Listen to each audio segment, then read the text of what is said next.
And hello and welcome to Agile World. Sabrina and Karl. We are Hello. slightly calmer today. Why are we calmer? Resignation that the work that we have to do will get done, regardless of the fact we're using time machines to get it done. I was just thinking the fact that I was just so grateful that Meetup fixed itself. Well, I thought you fixed it. Yeah, it's nice to get these things. Oh, have you fixed it? And I just sent a message saying fixed what, which kind of gave it away that I hadn't done it. And then I tried to cover up the fact and say, yeah, of course I did. At which point I was busted because I clearly hadn't done anything. I nearly believed. I instantly thought when the so if you haven't heard yesterday's, you've got to hear it because or haven't seen yesterday's Agile World. Mainly me was nearly in tears because our big event on the 28th, which is our Fiesta Forever. forever. Viva forever. Had disappeared from the meetup calendar, but it still existed, but you couldn't see it when you looked through the image list. So obviously I was panicking, nearly in tears. The first person I go to is Karl. And the reason you're panicking is because you're the head of marketing. So it's not. Sabrina doesn't. Oh, she's still down as Brandon again. Sabrina doesn't panic because she just sees these things. She panics because she's responsible for these things. So marketing chief person. Yeah, that's me. Now that's it. Now I'm going to be getting people come to me. Cheers. Thanks, Karl. But why do we go to you for our IT issues, Karl? Aren't you the? I'm the chief technology officer, so I'm responsible for whatever is within our tech stack. However, Meetup is not within our tech stack. And maybe next time we do it a different way. I think we've got a lot of experience now of things that we don't control dying. I mean, I was particularly enamored with last night with LinkedIn diving and going out of service for I don't know how long, half an hour. That was around about 7. I know it's 7 p.m. because after I had my event, the obviously the first thing I did was say thank you very much for Cynthia, and it just kept bouncing back. And to be honest, because I live out in the middle of nowhere, the same as you, I just thought, as my internet's just gone. That's it. Lost the Wi-Fi. No, I went on to the desktop and then saw the every time I clicked to send something, it gave me another certificate. So I got about 50 of them. Determined I'm going to make it work. Do I get a gold one next? My IP will get banned after a denial of service attack trying to get on. No, you're more like, who collects coins anymore? I'm going to collect certificates. Well, maybe they'll be worth something one day. When LinkedIn runs the planet. That's possible. That is possible. But yeah, so we're a lot calmer now. It's all fixed. It's there.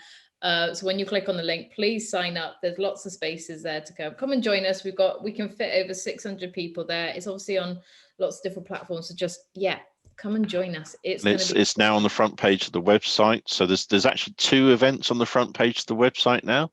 There's the one on the 28th and the one on the 7th. Yes. And the one on the 7th is, where do we go from here? That's it. I've had that in my head. So I've actually been on to YouTube watching the Buffy song. Yeah, it's really good. Hang on a minute. Buffy's this. It's like no, that's near the end of the fight sequence. So yeah, Buffy the Vampire. Buffy the Vampire. So they did one show called Once More with Feeling that was a musical, and I've got it on disc somewhere around. That's why I haven't since seen I'm in my library office. It's in here somewhere.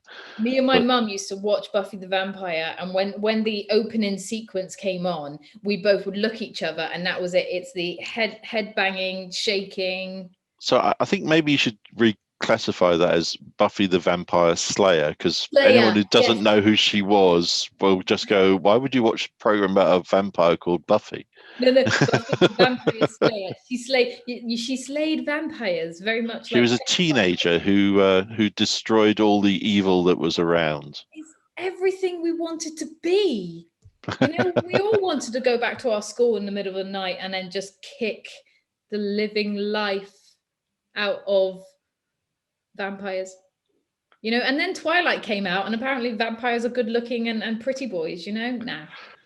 Well, I think the whole vampire thing has been evolved over the years. I mean, it's the all of the things about, you know, not going out in the day and all that sort of stuff has actually been added, because Yeah. vampires, because it goes back to Vlad the I've actually been to his castle, Vlad the Impaler, in Romania. I didn't go up to his castle because it's been bought by some sort of theme park company, but Done I've specifically. been to the village that has reduced population for some reason. Um, No, you tell me. I was just about to go, well, that'd be interesting. well, Nah. Vlad the Impaler was a real person, so Count Dracula was the book, but the Vlad the Impaler was a real person, and he did actually go around murdering people. So Hang a minute. How on earth did we go from Panic, Meetup, Buffy the Vampire? because I was saying once more with feeling, and where do we go from here? So where do we go from here is there's an event on the 7th of March, which people may notice that's not in February. So we kind of broken our golden rules, Yeah. but Can't help frankly, we're all a bit tired. So 7th of March, there's an event to kind of have the discussion with the community, because although there's a central team here, you know, we don't really speak for everyone. Sorry, it's true, We Sabrina, in don't case you think we didn't do. know. We don't. No, we know. We know. I'm the same as you, Karl. So we want, you know, is there something that comes next? And I think that, you know, there's certainly value in this, because getting together all these different ideas and different flavors of Agile has, I think, been very healthy. I've certainly come across and learned things that before I would have had a real effort to try and find out, because I'm not really a follower of fashion, although I've spoken about Agile fashion management. I agree with you. Not really a follower, are you? No, I'm not a follower. I'm interested in, you know, with Agile, it's more about what I've learned from doing it, rather than reading 50 books on case studies and going, wow, that sounds like an awful experience. I actually have awful experiences of my own. So and I try not to do the same project twice. So I'm Well, really I not can not imagine. not the cannon fodder for the big consultancies, because they want to do the same project over and over again and get paid each time. Isn't it wrong that I've got this imagination now of you as a goth with long black hair and a long black trench coat and guy liner? So when I was 19, I wasn't a goth. I was a precursor of the goths. So, but I was into military uniforms. I used to buy them from Flip in Covent Garden. And these were the real military uniforms. So I bought the long coat, the trench coat, the Russian Yeah. front trench coat. I also got a hussar's jacket, a real one, and I really liked. I got U.S. Army sergeant's jacket, and I went out to a pub somewhere wearing that with pegs, you know, the six pleats Yeah. trousers, and the I think they're called winkle pickers, the pointy shoes. Yeah. And I was playing pool, and someone came up to say, "We don't want you army types in here." And I'm going, "You are joking, aren't you? Can't you tell that this is like just fashion?" At which point they kind of left me alone, because they realized they'd made a total idiot out of themselves. But the clothes are really, you know, mixing and matching between like the 1920s look and the military look was kind of interesting. Style. But I think that the whole point is, in those days you could make up your own. You didn't have to follow fashions, and I think people are still doing that now. And I'm one of that group of people that actually, well, I think if I look at how women dress, women choose pieces they like, Yeah. and they may follow a fashion, but I think they follow pieces that focus in on bits that they like about themselves, and or things that they're trying to project about themselves. So, I probably shouldn't be talking about women's fashion and getting into trouble, aren't I? We'll get more followers while you get annihilated. So back to what we were originally talking about. So on the 7th of March, you can see the title is what it is in the tin, really. What would you like to happen next? And that's what we need to do. So we are going to be discussing this with Agile 20 Reflect, but we don't want to discuss this on our own because, yes, we have been doing this journey for quite a number of months now, but you've also joined us in this journey over the past 6 weeks, I would almost say. So we want to hear from your side. So please do join us at this event, 7th of March. We should all be refreshed by then. And it's going to be a really, really good event. Sleep. You don't sleep. Yeah, well, I'll probably go wild and take 4 hours a night instead of 2. Whoa! I still was shocked when you messaged me at 7 o'clock this morning. 7 o'clock this morning. I was thinking, what? Nah, definitely the evil twin. Yeah, I'm trying to set up this room where there's more than one of me, but I think if that happens, there'll be a number of official agencies looking for me. That would be quite interesting. But we would want different personalities, so you can see just slight differences. Are you saying I'm not split personality enough for this? Oh no, I quite like it. I find it interesting. We can have like leadership Karl and Scrummy Karl, and then sarcastic. Did you just call me Scrummy? I don't know. Scrum. Don't take that wrong, mate. Just me. Scrum Karl. I don't know, Scrummy Master. Scrum Master. Oh, I don't know. That's what I say. It's my nickname for Scrum. Okay, I'm feeling very scrummy today.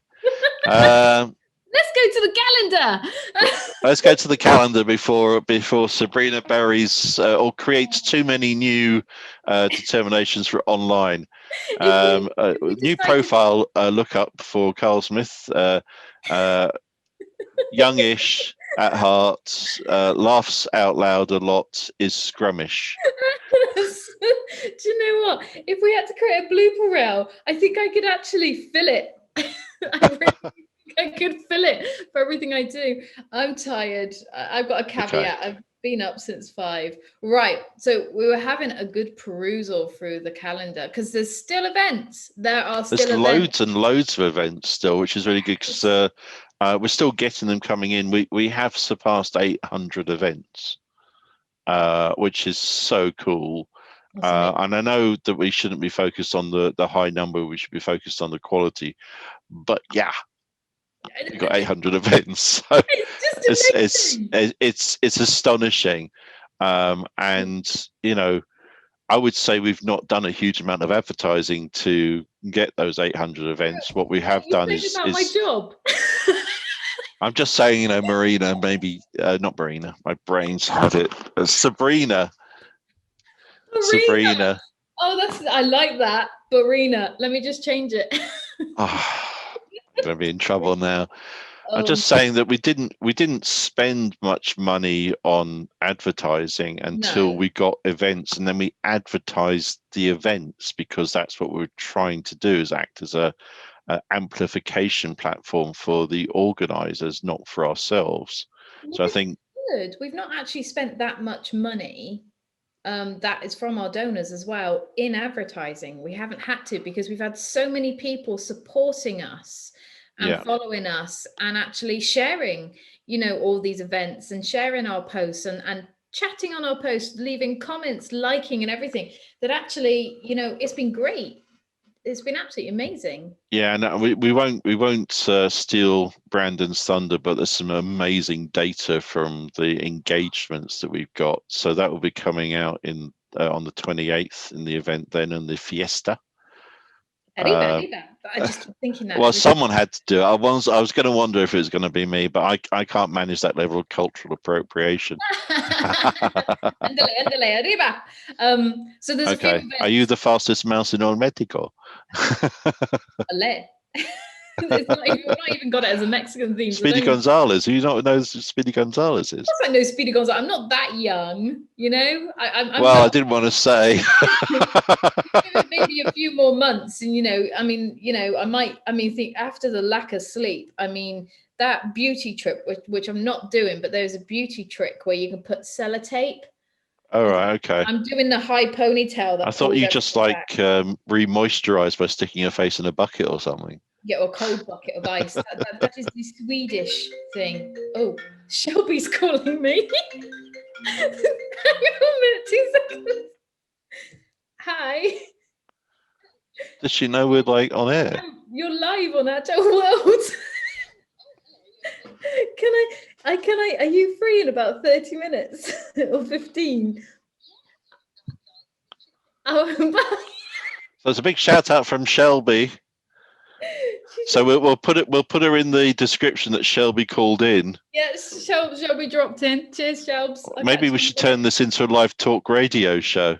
You know, I could send her the link. Call in with your agile questions, or to find out if we're free for a beer afterwards. I'm not giving up. Yeah, that would be good. Actually, yeah, we should do that. We should do it. What we're going to do when we're out of lockdown, and we can actually, I think we should do it in a pub or in a bar. I'm in one bar, you're in the other bar. Bring all our kit. Well, yeah, I mean, it's there may be singing coming from my bar. I'm not sure why, but it's either that or heavy metal music. Hey, I've got the moves. I experienced it with Buffy the Vampire. So, I don't. Right. Okay. So let's talk about this festival that we're still involved with. Okay. Yes. We're heavily involved. We will always be involved in it. So one, I'm like really excited about because it's Giles. So Giles came onto the show last week, and he's actually hosting a event on the 25th. So it's on tomorrow. I have to look at the date then. 3 to 4 p.m. GMT time, and it is called the Challenges of Genuine Agile. Now that should be interesting because I told you the story about my friend who worked in the bank. They never gave her fake money. They only gave her the real thing so that she would feel it all the way through, so that when the fake stuff came along, she'd know it immediately. So the same with Agile. If you're only focused on the real thing, the minute you see fakery, then you spot it straight away. I was wondering where you were going with that, but I didn't see the link. I was like, what is it again? Where are we going with this? Yeah, I have a sack of money from her here. The bank only gives her real money. I'm thinking, No, well, no, it's just a training thing. So I've got one here that looks really interesting. The how to create an agile mindset and organizational culture for prosperity. Yes. That's interesting because you know prosperity doesn't mean just money. Prosperity means wholeness, wellness, and health. So mind, body, and environment. So that's really interesting. Feels more like a spiritual type because it is. We talk about it, and I spoke about this last night. About it's around about your behavior. It's you will hear it all. It's our new thing that we all say, but we say it because we believe it. You know, doing agile is one thing, being agile is another thing. And it's just that. And we do embody being agile. So I think prosperity is a good word for agile. So that's a nice one. And then there's managing complexity and agility. Because I think there's people just assume that agile can subsume everything, but there are so many complexities that actually still need to be managed. And this is in some ways why waterfall still exists, because if there weren't such major complexities, then probably everyone would just adopt agile as a way of working across the board. But actually, there's so many things in organizations that are so complex and have such pre-described time frameworks and time boxing that you can't bring them straight into agile. You actually need to change. You need to change how the Bank of England works. You need to change how HMRC works. You need to change all of these other external factors before you can actually really change those complexities. And that's where you can get some people that are quite naive when they say that we're gonna work in an agile way, and they assume that we can just work in an agile way as a team or as a department and not think of the other areas, because it does make a change. You do impact, not in a bad way, but you do impact. So you have to think of the area. It's like you never hear about, so you always hear about development teams working in agile, but you never, you don't think about, well, that links up to finance still. Nobody ever thinks of finance, but actually development teams are affecting finance because how are they supposed to forecast? And then HR. Yeah. And they make that change, then HR have to understand it. And I remember I won't say the names of the businesses, but I was in one place where HR heard we were working in an agile way, and two right so I said, well, we need to understand this, because if something comes up and they turn around and say, I was in this meeting and this happened as an example, what is this meeting? And so even understanding it, and they only wanted an understanding. And I turned around and said, well, actually, you don't just need to have an understanding. It might actually benefit your way of working, doing it in a similar way as well, and FRUPA. And people don't quite always understand the ripple effect it can have. And 9 times out of 10, where we will meet people day-to-day basis where they're against Agile because they've had a bad experience. And this can actually be one of the reasons why they've had a bad experience. Sorry, I was just going to say, I think Agile HR is actually, there's been quite a lot of sessions about it in the festival, because it's certainly in a very emergent area and really, really critical for the people that have been doing Agile transformations. HR, for the most part, has tried to stop the transformations because Agile, in its barest sense, breaches governance. To actually work in an agile way is counter to the policies that governance has created around how people are understood and how people are valued. Which and another ripple. It's a huge, I would say it's a crashing wave onto HR, because HR goes, well, wait a minute, you're taking away formal management structures and people are now self-allocating their work. How do we know that they are being effective? But we don't want anything we're saying to put you off on a transformation. Oh no, it's these are the common questions once you dig into it. I mean, I've worked with some amazing HR business partners who've gone like, yeah, when you get down to it, this is Agile is at its core a function of Agile, a function of how HR wants to work, but because of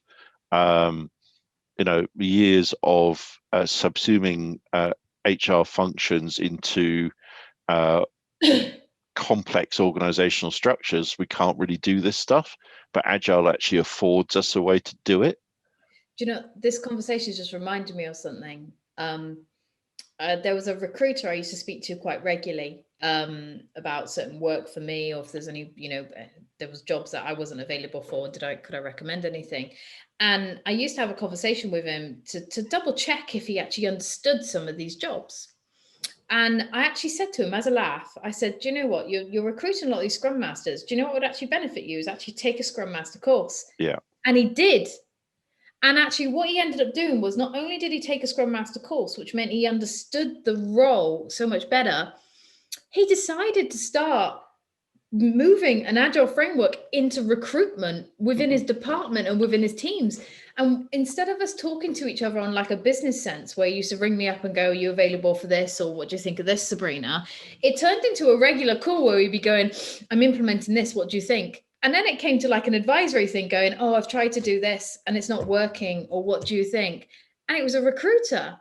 And do you know, it works in recruitment. He actually said it made such a difference to him and his colleagues' workflow. I can't say his name on here. I can't say the company. Oh, that's the essential thing. Is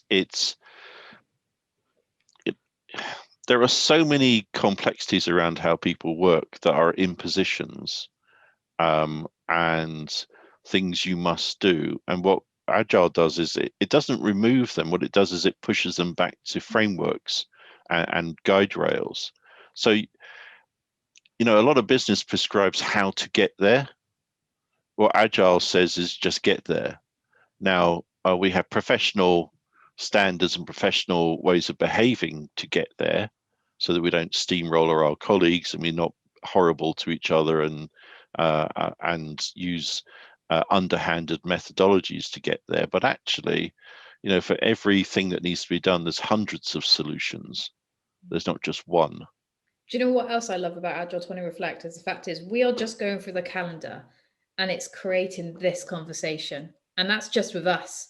It's creating conversation everywhere with everybody else. That's how amazing these actual events are. We got one here as well, which is what is your Agile story? That I believe has been replayed a couple of times. I'm trying to remember. It has. But it's been replayed because it's that good. There's quite a few events. I mean, yesterday we mentioned to Yusuf, have you guys booked in another red team event yet? We won another. It's not been booked yet. I think there's one of the red team's not well, and you should probably give him a call. Oh, okay. I will. Emotional intelligence in leadership and agility. That's another one. That is a really good one. This one's been replayed as well because it's so good. And do you know, it's a nice feeling to see some of these being replayed because it shows how popular they are. And then, of course, our favorites. Are we allowed to have favorites or not? Obviously, they're on the show quite often. She rang us just now. We got Shelby and Safpal. The communities, something to give, something to gain. And you know that's going to be an amazing event, especially between the two of those. Yeah, I think I would like to attend, but unfortunately I'm busy at that time. Why are you busy, Carl? Are you leading into something? Yeah, so I'm hosting an event that's looking at the whole human side of Agile, which for the most part has been forgotten. I think it's come up like 5,000 times during this festival that the human side is essential. But before the festival started, I got into Agile through user experience and through the human side of living and working, and so I just look at Agile and go, well, that's great. We can make things faster. We can make things, sorry, I'll tone that down. We can make things appear faster. We can give people a better sense of trajectories and better transparency. But in doing so, we will completely destroy them, their sense of values and their safety. But actually, we don't have to. And so this is a session on the 25th that's starting at 6 with Dr. Gail Ferrara, I'm terrible with names, and Dr. Stephanie Puckett, looking into new ways of working the human component. And the manifesto mentions the human component, but people focus in on the technical change. Yeah. It's like an emotional roller coaster, this. But there's just so much more. So take a look into the calendar because we still have lots more events. It is not over yet. Not until, what is it? The I can't say it now. Thingy lady sings, but it's not until the well-constituted, fabulous singer lady sings. Yep, that's how it goes. Well, thank you very much. I shall catch you later, Carl. Yep. Take care. Bye. Bye.